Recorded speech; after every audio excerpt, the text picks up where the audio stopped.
Gran torero de sangre peruana, Andrés Roca Rey ya va saliendo valiente al ruedo, con su figura y su traje de luces bordados de oro. Andrés Roca Rey ya va saliendo valiente al ruedo, con su figura y su traje de luces bordados de oro.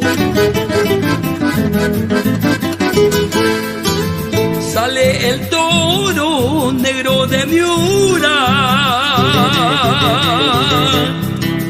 fino capote, un pase y una Verónica, linda faena del matador que lo ovaciona.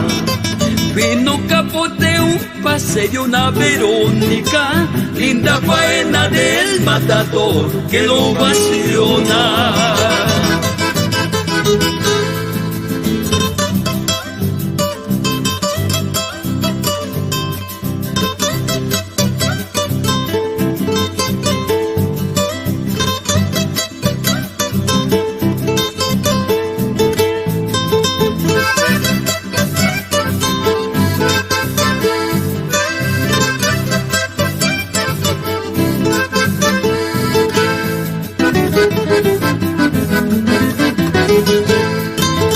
Rey del torero juega su suerte en fascinantes cambiados por la espalda, que estremece a los tendidos y se alegra Joselito. En fascinantes cambiados por la espalda, que estremece a los tendidos y se alegra Joselito.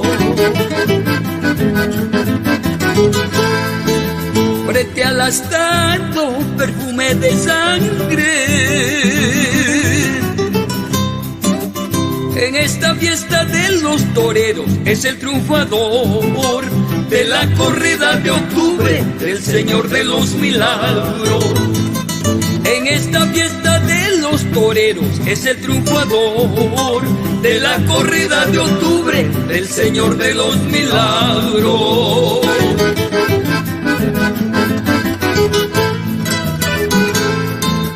Vino Chayay, Tumaki Mangrachu, Dragu Chayay, Ukiaki Mangrachu, Imapa, Runari Manampa, Ay Kapa, Runa Parlanampa.